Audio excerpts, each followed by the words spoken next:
Son las 7 de la noche y hoy tendremos un invitado muy especial, Carlos Felipe Parra, concejal de Bucaramanga, en Colombia. Primero, muchas gracias, Carlos, por estar aquí presente. Yo quiero hablar un poco acerca de ti. Bueno, tú eres abogado de la Universidad del Rosario, tienes un magíster en estudios de paz de la Universidad Javeriana, fuiste seleccionado por el programa global de Georgetown University y nos conocimos por los Global Shapers. Entonces, Carlos, bienvenido al programa Pacho en Vivo. Y bueno, esta que sea una gran conversación, tenemos muchos temas, pero bueno, para que saludes a todo el mundo y yo vaya probando el tema del sonido. Bueno, Pacho, pues un gusto acompañarlo aquí en este programa que yo lo he visto juicioso desde que comenzó la cuarentena a las 7 de la noche todos los días y creo que le aporta un poco a la discusión algo que necesitamos en muchos lugares de Colombia y es como una visión global. La capacidad más allá del show de analizar de fondo lo que están haciendo distintas ciudades para traer lo mejor del mundo y poder, digamos, en materia de decisiones públicas, pues poderla mejorar de la mejor forma y la única manera es a través de lo que hace el mundo del emprendimiento, que es el benchmarking, sacar lo mejor de cada cual y tratar de aprender de esas experiencias y tratar de traerlo. Entonces, pues en ese oficio estoy yo, en mi oficio de concejal, pues lo que a mí me toca es opinar sobre las medidas que ejerce el alcalde, también proponer, controlarlas. Entonces, pues me ayuda mucho también pues los resúmenes que usted hace para analizar la situación global y con eso uno poder opinar desde el plano local. Con el primer tema. Y el primer tema es el siguiente.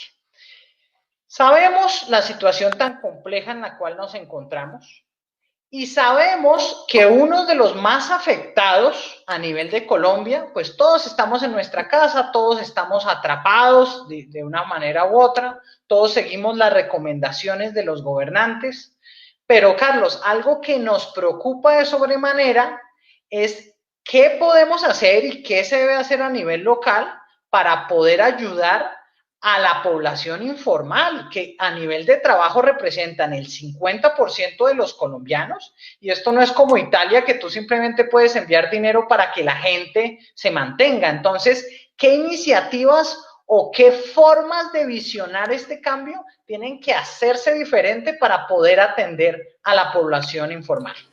Bueno, Pacho, pues nosotros, digamos que en el caso humangués, pero también nacional, se ha hablado mucho de un segmento poblacional que es la informalidad y se relaciona de manera directa con ventas ambulantes, que sí en parte lo es, digamos con un segmento poblacional, pero también estamos en parte olvidando un gran segmento de profesionales que trabajan a pesar de ser profesionales en la informalidad.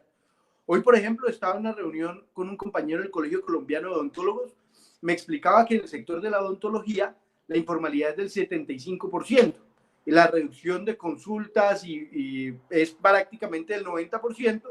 Eso quiere decir que este segmento, a pesar de no ser un segmento de extrema vulnerabilidad, es un segmento muy afectado. Entonces, bien, digamos, medidas como el bono solidario son útiles, si bien pues tiene un montón de errores que hemos señalado en su sistema, son útiles, importantes, pero también tenemos que lograr que el segmento medio de la informalidad, que no es vulnerabilidad extrema, pero que sí es, digamos, de alguna manera vulnerabilidad, pues sea compensado. Entonces, por ejemplo, también es informal, digamos, la persona que arrienda un local, monta un pequeño negocio y con ese pequeño negocio subsiste. No tiene un empleo formal y eso hace que esa persona cuando tiene una recesión de 3 meses sobre la cual prácticamente se le acaban sus ingresos, la única forma es dar un alivio a los arrendatarios. Entonces, pues una forma, digamos, global es que también los auxilios cobijen segmentos en donde estén personas que hacen parte de la informalidad. El caso de arrendatarios, arrendadores es es un punto, digamos, a señalar. Las medidas que ha tomado el gobierno nacional carecen de contundencia para proteger a los arrendatarios. Básicamente, pues, privilegian en especial el mutuo acuerdo entre las partes, pero pues digamos que si esa es la medida, es muy difícil que se pueda proteger al arrendatario porque pues depende de la voluntad. Y sí, hay muchas personas que viven del arriendo y hay muchas situaciones. Entonces, pues aquí es donde tiene que entrar el Estado con su creatividad para poder, digamos, hacer más grande la torta y encontrar formas, por ejemplo, de financiar pagos en arrendamientos, que es muy importante. Entonces, pues yo creo que las ayudas estatales son indispensables. O sea, yo creo que hay que medirnos nuestro desempeño en dos ítems: en los indicadores de salud y en los indicadores de solidaridad o apoyo o, digamos, seguridad alimentaria. Los indicadores de salud, por ejemplo, cuántas UCIs tenemos, cuántos infectados tenemos, cuál es la tasa de contagio. Y los indicadores de seguridad alimentaria, cuánto le hemos transferido a cuáles familias, en qué condiciones, cómo georreferenciamos nuestra ayuda. Y en eso, pues las ciudades van diferentes. Algunas ciudades han avanzado mucho más. El caso de Bogotá es para mí un ícono en la comparación que hemos hecho. Algunas ciudades han avanzado menos. Por ejemplo, Medellín en materia de seguridad alimentaria creo que tiene un rezago importante. Y Bucaramanga, que es la ciudad en la que yo estoy, en la que tengo que proponer, vigilar que funcione bien, pues nosotros estamos en un punto medio. Muchas ayudas se han entregado, un bono, una transferencia monetaria directa, pero también nos falta, se entregaron 25.000 personas. Esta es una ciudad de 600.000 personas, entonces pues nos falta, digamos que la vulnerabilidad está escrita más o menos en 300.000 personas, entonces pues nos falta una gran porción de población, pero pues digamos que eso es en lo que va la política social en Bucaramanga. Entonces, bueno, recuerden que aquí tenemos un tema un poco asincrónico, yo lo llamo con el audio, y antes de esta conversación nosotros hablábamos de lo siguiente, Carlos, mira, la situación es la siguiente. Los colegios en Colombia probablemente no se abran en todo el 2020. Tampoco se van a abrir las universidades. Los padres de familia están muy preocupados porque dicen, bueno, ahora yo no sé si voy a perder mi empleo, porque puede suceder, hay muchas industrias que pueden perder el empleo. Vemos como en los Estados Unidos más de 700.000 personas por día pierden su empleo cada día, imagínense, o sea, es una cifra tremenda, ya lleva más de 26 millones de personas sin empleo en lo que lleva de la crisis. Entonces, tú puedes perder tu empleo. ¿Cuál es el problema? Que no se sabe cuánta gente en Colombia ya está perdiendo su empleo. O sea, no hay una forma de medirla como se ocurre en los Estados Unidos cuando yo aplico a mi seguro de desempleo. Entonces, el no tener un empleo va a afectar a los padres y a decir, ¿sabe qué? Va a tocar sacar a los hijos, ya sea del colegio o de la misma universidad. Entonces, ¿qué medidas se podrían comenzar a pensar para empezar a preparar lo que se viene? Porque lo que se viene es cientos de miles de desempleados. Desarrollo estima que puede llegar hasta 2 millones de desempleados. Pero dos, ¿cómo hacer para que las ciudades tengan mejor data para tomar mejores decisiones, Carlos? Pues en el caso de educación hay ejemplos básicos, muy prácticos, que creo que pueden ser un referente. Poner el caso de una universidad acá local, en la cual sus estudiantes no podían, muchos, pagar o tener internet, computador, y le dijeron a la universidad, no tenemos computador. Después de una serie de negociaciones, la universidad tomó una decisión que es muy importante. Les dio la oportunidad de cancelar el semestre e inscribirlo de manera gratuita en el siguiente año, el siguiente periodo. Eso es muy valioso, porque lo que podría en un tiempo ordinario representar una pérdida para la universidad, en este caso significa que usted puede hacerlo porque no hay, digamos, otra forma. Entonces, cancelaciones gratuitas es una medida que yo creo que no solamente es algo que debería hacerse por voluntad de la universidad, sino mediante un lineamiento del Ministerio de Educación Nacional.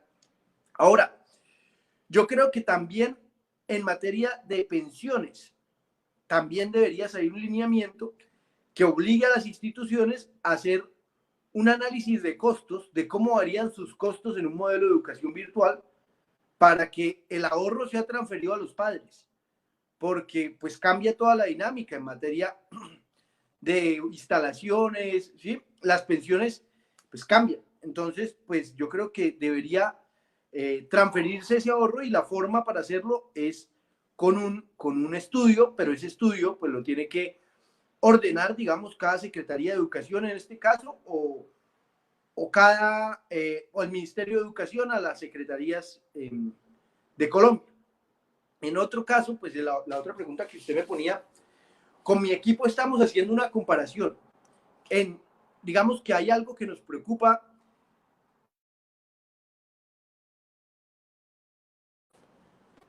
En otro caso, pues la otra pregunta. En el caso de nosotros siendo una ciudad pequeña, la preocupación es, pues una ciudad mediana, pues, es que no tenemos datos sobre muchísima información que es vital para tomar decisiones. Y la información está centralizada en el tomador de la decisión, pero se inhibe distintas iniciativas colaborativas que podrían utilizar esa información de manera muy inteligentes. Entonces, por ejemplo, mientras usted en Bogotá, por ejemplo, Cali y Medellín tiene un set de contratos que se suscriben a razón de la emergencia y la ciudadanía puede hacer veeduría de cada mercado y cada elemento que se suscribe, acá no. Eso le dificulta a las personas poder hacer una veeduría oportuna para que pueda ser efectiva para controlar la corrupción, digamos, en los procesos de ayuda. O, por ejemplo, usted en Bogotá tiene indicadores de virtualización de la educación. ¿Cuáles instituciones han cumplido con la virtualización? ¿Cuáles no? Con eso las iniciativas de la sociedad civil pueden tener y saber hacia dónde dirigir su ayuda. Pero pues aquí en ciudades medianas no tenemos indicadores de virtualización de la educación. O por ejemplo, saber cómo se georreferencian las ayudas. Eso también es muy importante porque cómo movemos nosotros a la sociedad civil para que dirija sus ayudas a X o Y sector, digamos, o direcciones o apoyo, con la georreferenciación. Eso es vital. O, por ejemplo, cómo se cruzan los mapas de ayuda y los índices de pobreza multidimensional. También es muy importante. Entonces, pues, esa es la segunda preocupación que yo creo que sería útil ahorita como analizar, pues, que es cómo estamos utilizando y promoviendo la publicidad de datos en materia de la emergencia, porque esa publicidad de datos nos puede facilitar la vida a todos, a los tomadores de decisión, pero también a todos los que tienen iniciativas que pueden, digamos, contribuir a la mejora de esta crisis. Pues. A mí, listo, se me vienen varias ideas a la cabeza. Un componente fundamental para que esto funcione, como tú lo dices, es una política centrada en los datos. Pero esa política centrada en los datos tiene que tener como eje vertebral la tecnología. Entonces, ¿qué ha pasado? Las alcaldías anteriores, las gobernaciones anteriores, los consejos anteriores y el mundo en general consideraban a la tecnología como un subdepartamento. Ahora, por el tema del COVID-19, es que se dan cuenta que la tecnología tiene que ser transversal. Es decir, la tecnología es la que va a permitir que todo realmente funcione. Entonces, ¿cuál es la recomendación ahí clave? Que entiendan que a nivel local tú tienes que tener, uno, una capacidad tecnológica que te permita organizar los datos. Dos, que puedas descentralizar la información como lo acabas de decir. Y tres, que de cierta manera la comunidad pueda alimentar esos datos. Entonces ya no solo va un tema de tengo una base de datos central del gobierno y esa es la que se me ocurre para lanzar las ayudas, sino por el contrario, es la que yo digo, listo, tengo una base central, permito la auditoría del código, algo fundamental que pocas veces se hace en Colombia, y hago que cada ciudadano también pueda complementar esa data. ¿A qué me refiero?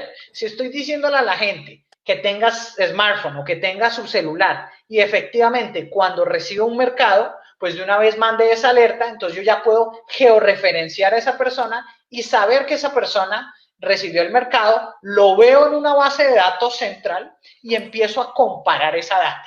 Entonces, eso es algo que les ha faltado a los gobiernos, pero que llega la oportunidad de Carlos. ¿Y la recomendación qué es? La recomendación es que veamos el mundo del open source. ¿Qué es esto?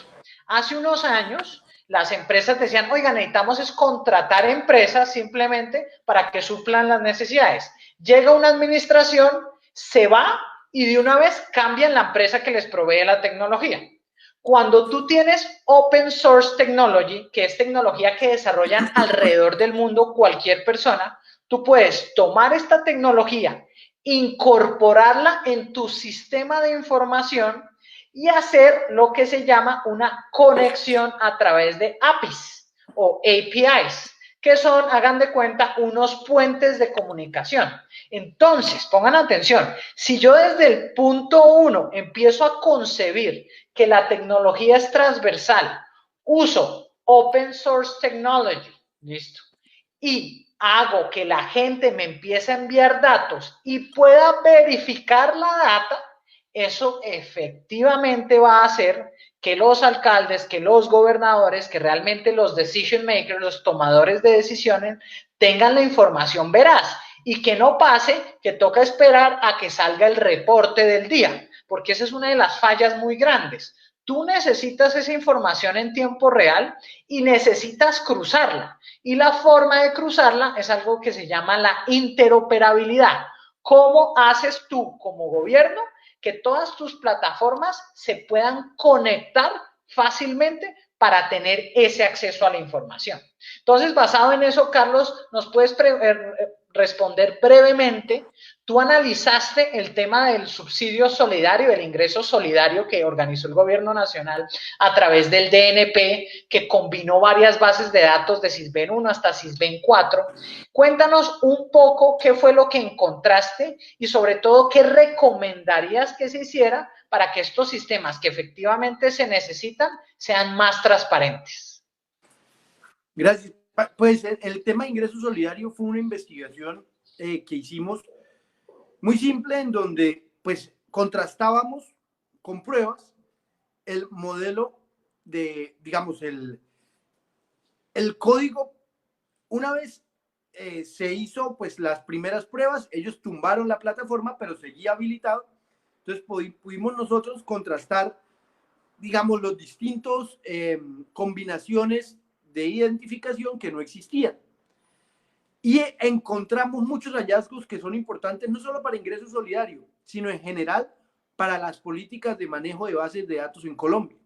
Por ejemplo, ¿cómo es posible que en las bases de datos de Sisbén la misma cédula tenga 26 registros? Para cualquier ingeniero de sistemas, una regla básica que puede poner en una base de datos de cédula es una cédula, un registro, no más. Pero encontrábamos cosas como esto. O por ejemplo, en la base de datos CIMIT de multas de tránsito, la misma cédula tiene distintos nombres, distintas multas de tránsito y se veía, digamos, que en lugares, en momentos, por ejemplo, un día una multa en Pasto y al otro día una multa en Cartagena. Esto, y digamos, daba la sospecha de que se están haciendo movimientos en las multas. Entonces, el gobierno nacional dijo que no hay problema porque no estaban bancarizadas las cédulas falsas. Lo que nosotros encontramos es que encontramos 300 casos de cédulas con números, digamos, mal descritos, o números que no existían, pues, y bancarizadas. Según los datos de la registraduría, estamos hablando más o menos de 27,000 cédulas que no cumplen con los parámetros. 27,000 cédulas, de las cuales, por ejemplo, 11,000 son cédulas que no tienen los dígitos. 8,000 son cédulas de personas que ya fallecieron, pero que están en ingreso solidario.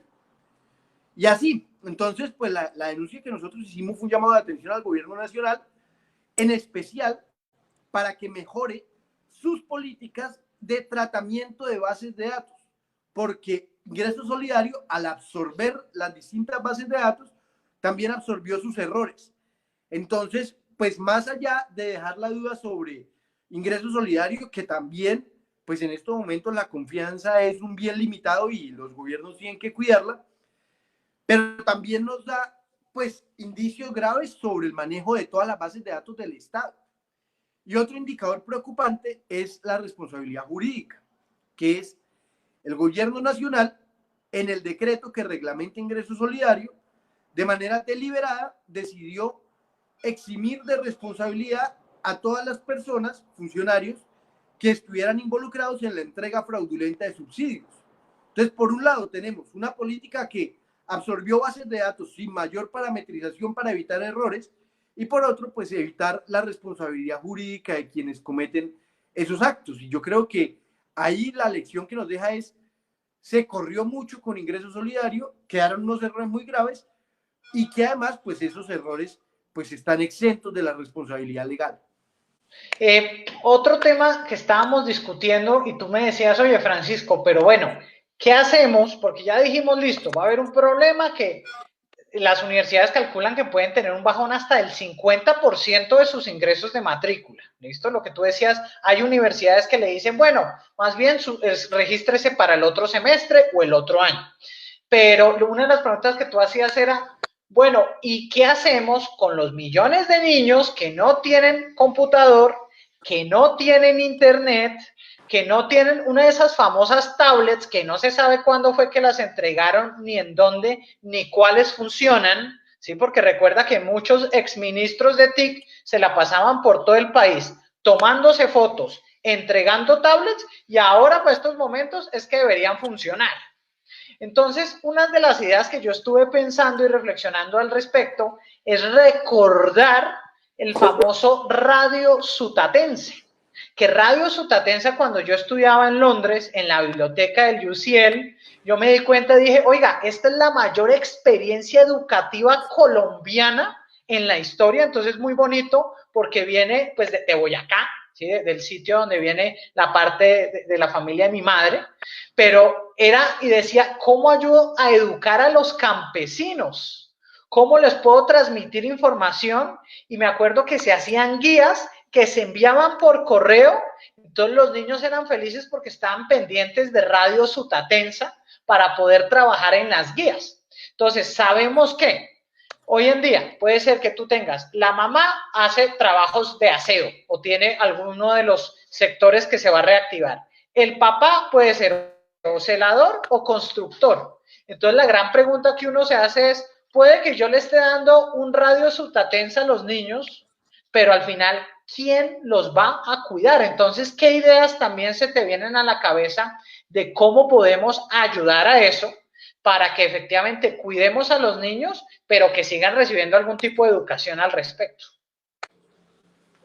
Yo creo que el ejemplo de Radio Sutatensa es un ejemplo poderoso. Estos días he escuchado varios podcasts de los de Diana Uribe de Historia del Mundo, y hay toda una serie de historia de la radio, y el ejemplo de Radio Sutatensa tiene un programa completo, se lo recomiendo. Es buenísimo, y cuenta la historia desde el comienzo, digamos, de los orígenes del programa radial. Yo creo que la repetición de esa hazaña sería, por ejemplo, con todos los canales regionales, que la jornada de la mañana no se utilice para el café de la mañana, los programas, sino para organizar a la televisión pública y dar la misma guía, o digamos de 8 a 9 tal grado, de 9 a 10 tal grado, pero para que todos los colegios públicos, en el caso de Bucaramanga, pues puedan responder, digamos, en ese caso. Y digamos del cuidado, pues aquí viene otra pregunta que la verdad yo no tengo la respuesta inmediata. ¿Quién va a estar a cargo del cuidado yo creo que estimular las relaciones vecinales, todo eso pues es una oportunidad, y pues lo que podemos hacer es por ahí explorar desde las secretarías, por ejemplo, que tienen que ver con integración social, que tienen que ver con relaciones comunitarias. Desde ahí pues yo creo que se pueden explorar iniciativas para ayudar pues entre todos, sin digamos, hacer grandes movimientos de gente y todo esto. Listo. Ahora vamos a revisar las preguntas de todos los aquí presentes. Voy a leer algunos comentarios. Alexander Cortés dice que nos escucha muy bien. Bien. René Lozano dice, claro, muchos aprendieron con el sistema de radio Sutatensa. Muy curioso, sí. Se dice que más de 3 millones de personas fueron impactadas directamente e indirectamente otro tanto. Entonces, ahí es donde tú dices, Carlos, listo, ¿cómo hacemos para fortalecer las relaciones vecinales para que de cierta manera se cuiden a los hijos de los otros? Pero entonces la gran pregunta es, ¿cómo yo puedo cuidar al hijo de otra persona sabiendo que la normatividad me está exigiendo distanciamiento social? Mira, es el caso que yo preveo que, por ejemplo, para el 2021, cuando digan, listo, vamos a abrir los colegios, vamos a abrir las universidades, tú puedes ver fotos de China y en China, ¿qué hacen? Colocan el puesto del alumno y le colocan un acrílico, literal, para que no pueda contagiar al estudiante de al lado, ¿listo? Aparte, el niño tiene que usar su tapabocas, ¿bien? Y aparte que tienen que tener todos los cuidados a nivel de desinfección, de lavarse las manos y demás. Pero luego uno ve cómo lo están implementando en Dinamarca, otro país donde yo tuve la oportunidad de estudiar. Literal, en un salón tú no ves más de 12 personas. Entonces es complicado porque ahí es donde viene el otro problema. Una vez pase este año, supongamos, y se diga, listo, vamos a abrir de nuevo, pues hay una serie de protocolos. Y el protocolo fundamental es el distanciamiento social en clases. Entonces, o literal todo el mundo va a tener que estudiar en un espacio cerrado donde no hay recreo porque no los voy a poner a jugar a más de 3 personas, ni tampoco van a poder conversar de una forma natural como lo haría cualquier niño, o hago que en un salón de clases máximo haya 12 estudiantes y la gran pregunta es, ¿dónde pongo a los demás estudiantes? Entonces, son preguntas que ya los gobiernos deberían comenzar a hacerse, porque mira, hoy veía el caso de España, y en España, que es un país de alta producción de cine y televisión, y bueno, tendremos invitado solo al respecto, ellos decían, mire, ¿qué queremos? Que nos saquen un protocolo y ese protocolo es el que va a permitir que podamos trabajar. ¿Tú qué opinas al respecto y qué ideas se te vienen a la mente mientras buscamos preguntas que nos hagan todos los que nos están viendo en la noche de hoy? Que muchos de los acuerdos en las instituciones educativas tendrán que pasar por ser pragmáticos y reducir, por ejemplo, las horas de la jornada y que la misma institución que de manera conjunta sirve para 1000 estudiantes, sirva para esos 1000 estudiantes, pero divididos. Carlos, ya te están escuchando, ya tienen audio, entonces para que continúes con tu idea y ahorita ya leemos las preguntas. Le estaba contando, Pacho, que ante la pregunta de cómo adaptar las prácticas educativas, yo creo que la solución pragmática tiene que, pues, materializarse en establecer parámetros como, por ejemplo, que la misma institución educativa que se utiliza en un horario concentrado, pues se utilice, digamos, de manera más dividida en el tiempo, que los mismos estudiantes que van, los 1000 estudiantes que van de 8 a 12, pues vayan divididos en grupos de 200 estudiantes en jornadas más pequeñas. Tienen que ser soluciones de este tipo. Nuestra infraestructura pues tiene un déficit gigante. En general, pues lograr aulas de 2 estudiantes pues no va a pasar manteniendo la jornada. Entonces tenemos que explorar de manera creativa y replantear todo, replantear los horarios, replantear pues la capacidad de las instituciones, replantear todo, pues. Mira, hay una pregunta, vamos a comenzar. Tenemos pregunta de Anthony. Anthony, vamos acá. Dice, esperen un segundo, qué pena, tengo un problema. Dice, buenas noches Francisco y Carlos. El gobierno nacional se ha pronunciado, pregunta, ¿el gobierno nacional se ha pronunciado con respecto a los valores de las pensiones que pagan los padres de familia, dado que los estudiantes no están asistiendo de forma presencial y qué debería hacer el gobierno al respecto? Hubo un pronunciamiento que dice que no era posible transferirle a los padres el costo de alimentación y transporte durante el tiempo de cuarentena. Ese pues es el pronunciamiento que va hasta ahora, y es pues lógico que pues no hay, es un servicio que no se presta. Ahora que haya una indicación sobre cómo se va a transferir el ahorro por no utilizar la institución, todavía no he visto ningún pronunciamiento al respecto, pero es algo que ya tendría que salir, porque la mayoría de colegios pues están comenzando el segundo periodo. Digamos, si dividen el año en 4 periodos, están comenzando el segundo. Entonces, pues este es el momento, digamos, de hacer esos ajustes económicos. Ya me mandaron la matrícula y que no nos rebajan nada.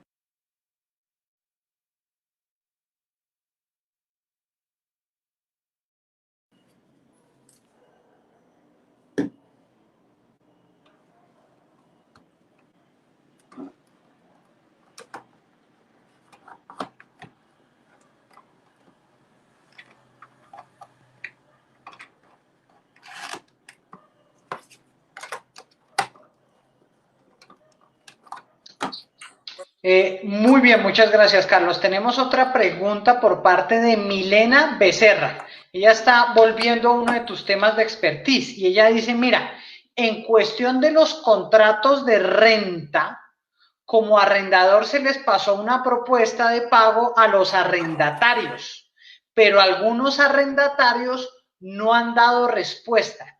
¿Qué debemos hacer al respecto, Carlos? Pues en el caso de arrendatarios, digamos que si le hicieron una propuesta de pago y la propuesta se mantiene sin respuesta, también hay que señalar que la obligación no deja de existir y que siguen teniendo que pagar en el mismo canon, que lo único que han, digamos, tomado las medidas del gobierno nacional, del decreto del gobierno, es que no se puede hacer digamos, el proceso de expulsión durante el tiempo que dure la emergencia. Pero la obligación sigue existiendo y lo que hay que invitar de todas las formas posibles es a que arrendador y arrendatario logren un común acuerdo, porque pues digamos que en este caso al arrendatario, si no responde al acuerdo de pago, pues igual se presume que tiene la obligación ordinaria, la misma de siempre. Entonces, pues a él también le conviene responder a ese acuerdo de pago. Es antes, pues una ventaja. Perfecto, muchas gracias, Carlos. Otra pregunta o comentario que nos hace es Juan Manuel Pineda Rubiano. Dice, ¿qué tal que este pueda ser el inicio para implementar la educación de calidad mediante el homeschool? Es decir, buscar las habilidades del estudiante y dejar de perder tiempo con materias que no van a utilizar en sus futuras carreras. ¿Qué opinas al respecto? Sí, pues yo creo que es una gran opción. Las prácticas del homeschooler, los homeschoolers llevan, no sé, unos años ya perfeccionando su proceso, y yo creo que es el momento pues, de aprovechar en decisiones públicas todo el conocimiento que han generado. Yo conozco muchas iniciativas que incluso se juntan para intercambiar prácticas de homeschooler que han desescolarizado pues, sus estudiantes, pero también hay que decirlo que eso pues al día de hoy pues es algo que tiene una penetración mucho más alta en los estratos altos. ¿Cómo democratizar eso? Pues es parte de las decisiones públicas que tiene que tomar pues un gobierno, pero sin duda este es el momento de aprender de que los tomadores de decisiones aprendan de todas las prácticas de homeschooling que pues mucha gente ha implementado alrededor del mundo. Y en Colombia pues que hay ya un desarrollo bastante extenso. Ahora, otro tema que vamos a explorar es el siguiente. Hay una propuesta y es utilizar la red de la TDT, de la televisión digital terrestre. Tú acabas de decir, oiga, ¿por qué no hacemos que todos los canales regionales se alineen para que en su programación puedan educar a la gente? Otros dicen, oiga, ¿por qué no utilizamos la TDT? Que eso sí, la mayoría de los televisores vendidos en los últimos 5 años tienen capacidad de TDT. Entonces, si uno habilita técnicamente, uno puede enviar una señal que iría directamente por las redes de la TDT y llegar a varias partes de Colombia. Entonces, esta es una iniciativa que yo vi cuando estuve en Cali, organizada por la Universidad del Pacífico, y ellos se traían una tecnología canadiense para lograr hacer un streaming como el que estamos haciendo nosotros, pero de esta manera, si hubiese una decisión política interesante, pues el gobierno podría comenzar a educar a través de TDT. ¿Qué opinas? ¿Qué has pensado al respecto? ¿O qué imaginas que ese beneficio podría traer, por ejemplo, a la gente en Bucaramanga? Pues yo, la verdad, desconozco las capacidades técnicas de la TDT, no soy un experto en el, ni siquiera pues podría describirlas, entonces no me atrevo a dar conceptos sobre eso, pero en definitiva, pues lo que sí he visto es un esfuerzo público por implementar este canal de TDT en todos los antenas, televisores, incluso hay adaptadores que para televisores viejos fácilmente se adaptan. Entonces, si esto pues es un canal que permite pues capitalizar todo ese esfuerzo público de los últimos años y volverlo una herramienta para el desarrollo pues de la educación, sería fantástico. Desconozco si tiene la capacidad técnica de implementarse, pero seguramente sí, pues lo que tenemos que hacer ahora es la capitalización de los esfuerzos tecnológicos de los últimos años. Ahorita que usted ponía el ejemplo de las tablets, yo estuve en Cumaribo, Bichada, el año pasado, mitad de año, que es en la mitad de Bichada, es el municipio más grande del país incluso, y uno de los municipios más grandes del mundo. Es más grande que varios países. Cumaribo tenía en la institución educativa donde estuve, tenían una institución educativa internada y eran beneficiarios del programa de tabletas, de vida digital. Pero por la institución había un cuarto donde todas esas tabletas estaban arrumadas con llave y ya obsoletas digamos, del mismo desuso. Entonces, pues yo creo que este momento es donde nos cuesta todo eso. Toda esa inversión pública que hicimos en tablets, en computadores, toda esa capacidad, es el momento de rendir cuentas sobre eso y que los tomadores de decisiones digan, bueno, ¿qué es lo que tenemos hasta ahora?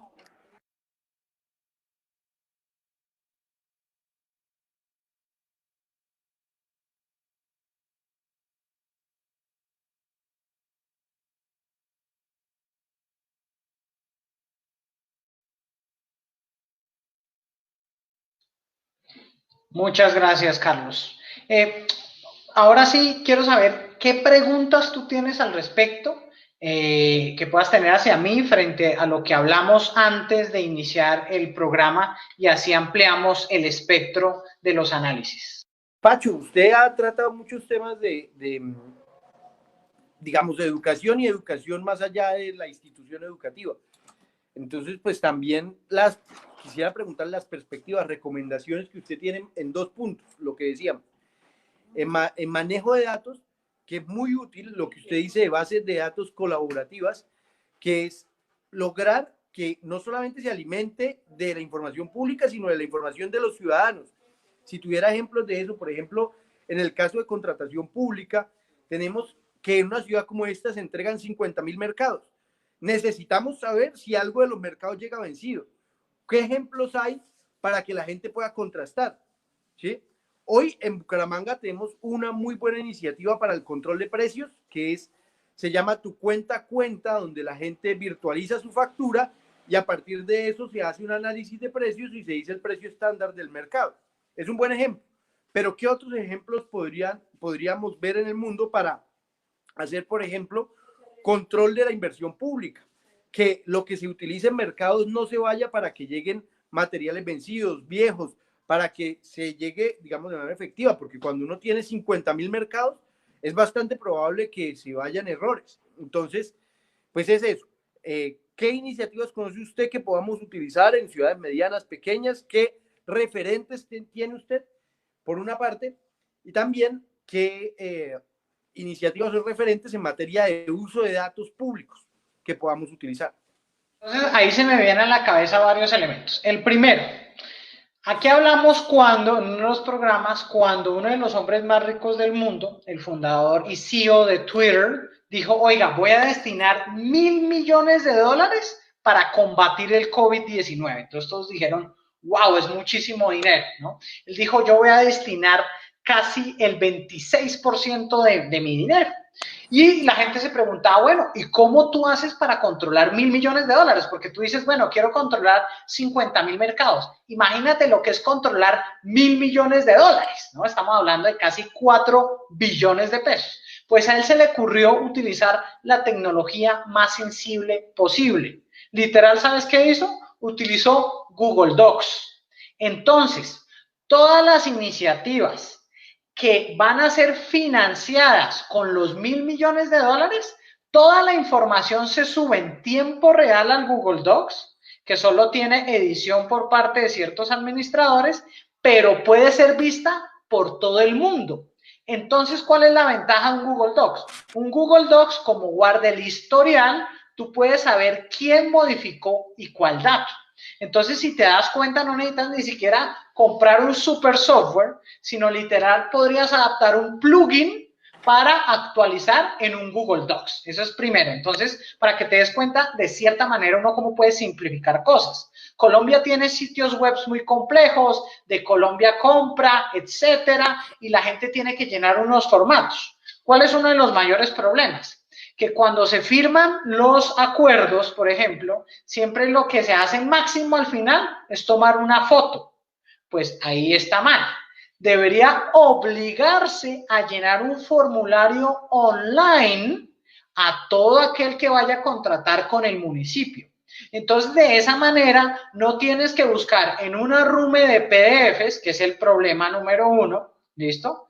No, yo le proponía, por ejemplo, a la Procuraduría hace unos meses, yo le dije, mire, con el tema de los PAES en Bucaramanga, ¿no? Porque allá estuvo el zar de los PAES, que se robaba la plata de los mercados de los niños. Y yo le dije, oiga, ¿por qué no tienes un sistema donde cada vez que yo suba información en un formulario que está en la nube, de una vez haga un cruce de información en tiempo real con todos los proveedores que ya han tenido problemas, ¿sí? Y me mandas una alerta.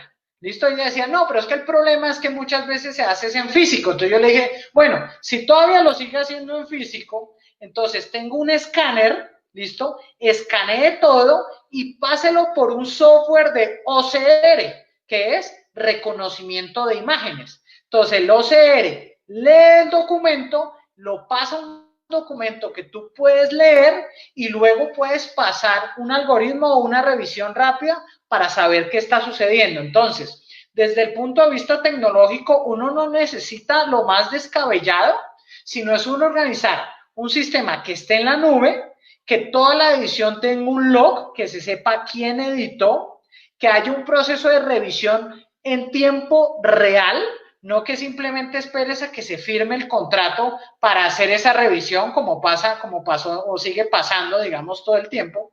Y el problema de las IAs es que se ponen a analizar todo el procedimiento, pero si tú tienes un sistema de alerta que te dice, alguien subió el precio del atún, y tú, por ejemplo, ya dijiste, ya tienes una base de datos de más o menos cuánto está costando el atún, pues que mande una alerta en tiempo real a la Procuraduría y le diga, oiga, este alcalde de este municipio está colocando en esta base de datos información que sabemos que se disparan los precios un 50 o un 100%. Entonces, no, es cambiar esa visión que tenemos del control de la corrupción, de voy a esperar a hacer todo el análisis a una información en la nube, con logs que todo el mundo pueda verificar y en tiempo real con alertas. Entonces, este es el primer elemento que se me ocurre. Dos, la tecnología blockchain, ahí te digo, uno podría empacar los mercados, tomarles una foto y colocarle un sticker. Ese sticker valdría solo 200 pesos hacerlo, Carlos. ¿Cuál es la ventaja de ese sticker? El sticker tiene un código único, ¿listo? Que se almacena en una base de datos llamada la blockchain, donde yo puedo verificar y puedo escanear cada vez que yo mueva el mercado. Entonces, si estoy moviendo el mercado de 3 sitios de acopio y al final llega a la casa que yo digo que debería llegar, la persona con un celular normal podría tomar la foto, tú subes la foto y ya sabes si ese sticker pertenece a esa cadena de abastecimiento. Entonces, es una tecnología, imagínate, cada sticker solo vale 200 pesos, entonces ya con esto puedes empezar a cruzar bases de datos y a hacer cosas absolutamente diferentes. Ahora vamos con una pregunta que tiene acá mi papá justamente y dice, Carlos, como lo podemos ver, la potencia de Internet es fundamental, pero fijémonos en este posible escenario. En una misma familia, el niño está en tercero de primaria. El joven cursa 10º grado y el papá tiene su teletrabajo. Sin hablar de las distintas asignaturas ni horarios para cada uno. El resultado se tendría que tener más de un par de computadores por familia. Vaya y vengan familias pudientes, pero en la inmensa mayoría de hogares, a duras penas se podría tener uno. ¿Qué opinas al respecto? Sí, también es muy importante que, así como se va a hacer, como se está haciendo un programa de ayudas, si vamos a tener un programa de virtualización de la educación, tenemos que empezar por lo menos a saber cuántos computadores hay en cada hogar. Y el CISBEN, digamos que es la encuesta más poderosa que tiene este país, tal vez no nos diga esa información con precisión. Yo creo que hay que encontrar algún mecanismo colaborativo para saber cuántos computadores tiene cada hogar y mapear eso de manera muy ágil, porque no tenemos 6 meses para hacer esto, sino uno, para saber en dónde necesitamos focalizar ayuda para virtualización de la educación y encontrar también mecanismos ultra económicos para, digamos, que la funcionalidad que se quiere, que es poder recibir la clase o poder transmitir la llamada del teletrabajo, pues logre esa funcionalidad, que también pues aquí la variable es cómo logramos también la mayor cobertura posible. Entonces, se puede, digamos que hay que ver las finanzas públicas, pero muchas cosas que nos han dicho por mucho tiempo que no se podían hacer, los gobiernos nos están demostrando que sí se han podido hacer. Ideas como tener una renta básica por parte de gobiernos municipales, eso era ciencia ficción de la administración pública y lo haríamos si fuéramos Dinamarca y lo estamos haciendo en meses, en un mes, gobiernos municipales. Entonces, así como se logró eso también, hay que pensar en iniciativas para proveer herramientas digitales, tecnológicas, no solo de software, sino también del equipo, pues, de todo lo que se necesita para las familias que lo necesiten. Si no, pues el rezago educativo de un año o más, pues va a cobrarnos una factura y como pasa en todos los temas de educación, la factura no se va a ver inmediata, la vamos a ver a futuro. Entonces, pues aquí la inversión pública también es una forma de prevenir el impacto que esto puede generar, el retraso que esto puede generar. Pensando en ideas ahorita que dices, listo. Entonces yo te hablé del tema de open source, ¿no? Que el gobierno distrital debe tener un sistema open source para que ellos vayan modificando. Recuerda que open source hoy en día es lo más seguro. Te doy un ejemplo. Microsoft en el 2006 odiaba a Linux y odiaba el open source. Microsoft en el 2019 ama a Linux e integró Linux dentro de sus procesos. Entonces, hay un cambio de mentalidad incluso en las grandes compañías. Yo lo que no entiendo, incluso nosotros fuimos al Congreso de la República en el 2006 y propusimos una ley de open software aquí en Colombia, entonces no pusieron mucha atención. Pero ahora tú que dices, listo, vamos a tener un problema a nivel de hardware. Pues también existe lo que se llama el open hardware, que es que tú literal puedes en internet buscar la forma de crear computadores. Entonces, que no sea el tema de, oiga, voy a tener que comprar o cambiar los computadores, sino literal tú con, por ejemplo, un instrumento que se llama un Raspberry Pi, puedes modificar. ¿Listo? Es tan poderoso, Carlos, que ahorita uno de los respiradores que se está manejando en la Universidad de La Sabana, el core tecnológico, es un aparatico que vale $20, ¿sí? Se pueden conseguir incluso más baratos. Entonces uno puede integrar estas tecnologías de open hardware, ¿listo? La integra con open source e incluso puede enseñar a los niños a modificar su propio dispositivo, porque recuerda que cuando se hizo la iniciativa de One Laptop per Child, que era ese computador verde, ¿te acuerdas que era un computador verde de unos $100 que decían vamos a llenar el mundo de computadores verdes? Uno de los problemas que hubo es que o no entrenaban a los docentes y había una limitante en lo que el niño podía hacer en su computador. Entonces, esas son partes de las ideas. Otra, tú puedes crear lo que se llaman beacons de información. Es decir, puedes crear nodos de internet de que no cuesten mucho y en una misma población o en un mismo barrio puedes conectar un dispositivo de estos y puedes crear como una Ethernet, es decir, como una internet local. Entonces, si ya sabes que una de esas familias ya tiene internet, tú puedes hacer que descargue internet y descargue contenidos y luego se comparta en cada uno de estos beacons o hubs de información y así de esta manera incluso, Carlos, se puede promover una colaboración y una solidaridad, que es lo que estamos también necesitando para salir adelante y poder superar esta pandemia.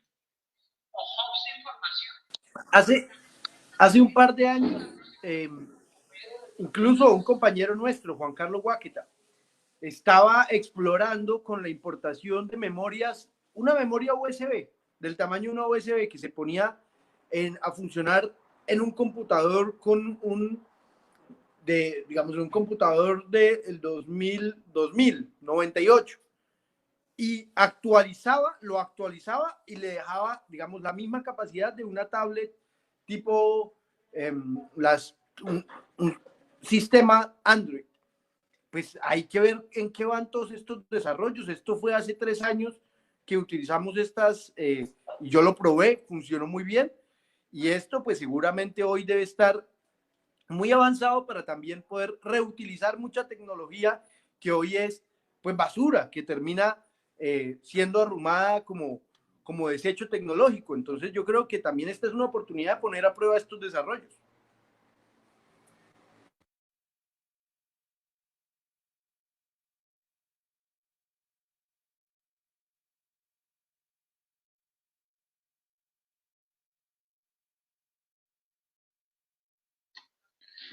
Bueno, Carlos, ha sido un gusto. Quiero saludar a todos los que están allí. Se encuentra Lida Sanabria, se encuentra Juan David, Juan Villamil, René Lozano, John Fernando Ramos. No sé si tienen alguna otra pregunta a Carlos, pero yo tenía la siguiente pregunta, Carlos. El próximo 27 de abril se van a integrar nuevos sectores a la economía. Hay una gran discusión de cómo se debe hacer. A nivel de Bucaramanga, pensémoslo a nivel de Bucaramanga, ¿qué debería estar considerando la alcaldía para que al final esto se pueda hacer? Porque igual necesitamos de la economía, pero igual necesitamos las pruebas, el rastreo, el control y la identificación de los casos para que no se dispare, como ya ocurrió, por ejemplo, hoy en Corabastos, en Bogotá, que se disparó porque hubo ya solo 9 casos en Corabastos, pero no sabemos qué tantos más. Entonces, ¿cuáles son, para los que no vivimos en Bucaramanga, pero que estudiamos allá un rato, que viví allá muchos años, una ciudad muy querida, un saludo a la gente del Panamericano y de los otros lugares, es qué debe tener en cuenta la alcaldía de Bucaramanga para que efectivamente este proceso de apertura económica no se convierta en un desastre?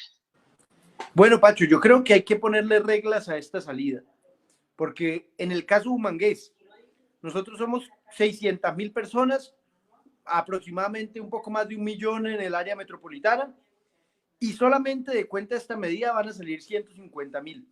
Si esos 150.000 salen sin ninguna regla, esto es un colapso, no solamente de la ciudad, también del sistema de transporte incluso. ¿Por qué? Porque hay una regla también que dice que el sistema de presidencia, un decreto que redujo su capacidad al 50%. Entonces hoy tenemos el 50% de nuestro sistema masivo de transporte y al mismo tiempo sacamos a 125.000 personas. Entonces hay que ponerle reglas de juego, por ejemplo, horarios por industria. También protocolos para cada industria y obligaciones a los empresarios para diversificar el transporte.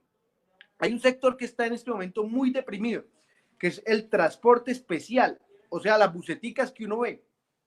Esas buseticas tenemos que integrarlas a las empresas que van a reactivarse, porque además tenemos que pedirle a las empresas que ojalá puedan ponerle ruta a sus empleados, que puedan entregarle algún medio de transporte, pero que sea la última medida que lo manden al transporte público, porque el transporte público está al 50%, y si vamos a atiborrar a la gente en transporte público, de nada sirve tenerla segura en su casa, en su trabajo. Entonces, pues esa persona va a moverse, va a infectar a todos en el trabajo y va a llegar a su casa y va a infectar a todos, porque el transporte es el foco, digamos, de contacto. Entonces, pues eso es lo que tenemos que garantizar nosotros, que en el caso de Bucaramanga ya venimos pues trabajando con la alcaldía, le hemos propuesto a la oficina del alcalde unos parámetros, la oficina del alcalde ya estaba andando en un proceso con Camacol. En el gremio de la manufactura es difícil porque está muy disperso. En el caso de construcción, pues hay cabezas muy visibles y hay un diálogo muy práctico, pero en el caso de manufactura, pues son muchísimos subsectores. Entonces, en el caso de la construcción, pues ya hay unos parámetros, unos horarios, hay una plataforma que va a salir mañana, pues aquí anticipándome un poco, en la cual cada empresario que se quiera inscribir tiene que pedir permiso, decir cómo va a modificar sus prácticas, cómo va a comprometerse con establecer horarios, y eso creo que es un acierto de la alcaldía. Es algo que yo he venido pidiendo y pues creo que se va a hacer de manera correcta. Entonces espero que esa plataforma pues salga pronto y que eso nos permita que no salgamos una pelotera de 150.000, sino que seamos en horarios, con parámetros, y algo que me pide mucho la gente, digamos, el equipo operativo de Metrolínea. Tener también mucha conciencia, digamos, cívica, ciudadana, del uso de Metrolínea como última instancia, porque si salen estas 120.000 personas, que salga la tercera parte. Si la tercera parte utiliza Metrolínea, colapsa el sistema. Entonces, pues tenemos que lograr también que la gente, como una decisión cívica, decida no usar Metrolínea e intentar otros medios de transporte. Hay una zona en Bucaramanga que es especial, que cada visitante que vaya tiene que ir, y es la zona de San Francisco, ¿no? Entonces tú caminas por cuadras y cuadras y venden zapatos, ¿no? Entonces esa es de las cosas y de las industrias que destaca Bucaramanga. Sin embargo, uno de los problemas que se viene con el COVID-19 es el siguiente. Tú puedes reactivar negocios, tú puedes reactivar zonas industriales, pero la gran pregunta es, ¿cómo reactivas la demanda? Porque tú sabes que ahorita hay tres grandes miedos. Primer miedo, a que va a haber una recesión económica. Incluso Fedesarrollo calcula que el decrecimiento de la economía colombiana es del 2.9 al 7.9%. El segundo temor es que los puedan despedir. ¿Listo? Entonces, por lo tanto, tú vas a limitar la compra a bienes básicos. Y el tercer elemento es a que te puedas enfermar. Entonces, el salir, pues sería un riesgo. Entonces, ¿qué han estado pensando al respecto para reactivar la demanda? Ya que no importa que tengan a todo el mundo trabajando, si igual no se pueden vender los zapatos tan lindos que hacen en San Francisco. Y es un problema grave, no solamente para el empresario que está, digamos, en San Francisco, sino productores pequeños. Yo conozco muchas personas que tienen zapatería en el garaje de su casa. Y ellos dicen, listo, ¿y qué hacemos con los zapatos? Le cuento algo que está haciendo el gremio zapatero, que pues es creativo, pero al mismo tiempo es muy triste. Están haciendo trueques de zapatos por mercados para poder apoyar a todo el sector. Y aquí empiezan a aparecer otros modelos económicos donde empieza a aparecer, por ejemplo, el trueque, y pues es, digamos, una forma de subsistencia, porque pues esta gente, si bien puede que no venda los mismos zapatos, a partir de estas estrategias, aunque sea, puede darle comer. En el caso del ejemplo que usted pone, en el caso de la zapatería, la mano de obra del proceso es muy vulnerable, son muchas personas, digamos, que han tenido distintos problemas. Entonces, pues yo creo que aquí, pues por lo menos sobrevivir a la crisis es algo que se puede hacer por medio de estos modelos. Y también, pues aprenderle a grandes superficies, grandes plataformas que han podido virtualizar sus procesos, digamos, Falabella, por ejemplo, que ha podido virtualizar muy bien sus procesos. Hay desde los centros, digamos, de emprendimiento, por ejemplo, en el caso local se llama IMEU, hay que asesorarlos para no solamente que ellos virtualicen, sino establecer plataformas de demanda de impulso público. ¿Sí? Eso es algo que se puede hacer y también, pues, que IMEU tiene que, el Centro de Empleo, del Instituto Municipal de Empleo y Emprendimiento y Empresa de Bucaramanga tiene que promover. Entonces, pues yo creo que esta pregunta de creatividad en la economía, pues nos deja, pues digamos que todo es un modelo en cadena y si usted saca a los zapateros, pues tiene que sacar a los que producen suelas y si saca a los que producen suelas, tiene que sacar a los que producen pegantes y digamos que usted empieza a reactivar en cadena la economía. Pero sí, si usted no saca al consumidor, pues en últimas no funciona. Muchísimas gracias a todos los que se unieron en la noche de hoy. Carlos Parra, concejal del Partido Verde de Bucaramanga. Yo quiero que les digas a todos los que nos están viendo cuáles son las recomendaciones tuyas. O sea, tú trabajas en temas políticos, pero ¿cuál es la recomendación tú que tienes un poco más de acceso a los datos, ¿cierto? Y discutes directamente con los tomadores de decisiones. ¿Qué recomendación le das a cada uno de los que está viendo en su casa, que tiene miedo que puede perder su empleo, que tiene miedo que puede ser contagiado, que tiene miedo que se viene una crisis económica y no va a querer salir a comprar zapatos? ¿Algún mensaje final al respecto, Carlos? Sí, yo creo que hay algo en lo que el ciudadano puede colaborar muchísimo y es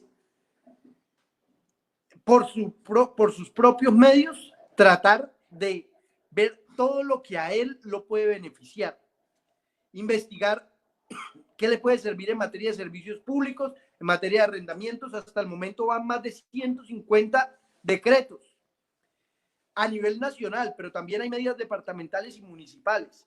Y mucho se queda en el tintero porque no es conocido por el ciudadano. Y hay un esfuerzo pedagógico que tienen que hacer las instituciones, pero también el ciudadano, pues en este momento, digamos, la mayor colaboración, que es algo muy práctico, es investigue qué hay y qué lo puede favorecer. Porque pues necesitamos también, mucha gente se queja de que no han llegado a él, y es verdad, el Estado no ha llegado a él, pero también él puede buscar la ayuda por los canales oficiales del Estado, investigando todas las medidas en los distintos campos. El campo de arrendamientos es un ejemplo. Me escribe muchísima gente con preguntas y que son válidas, pero creo que mucha gente desconoce las medidas que se han tomado.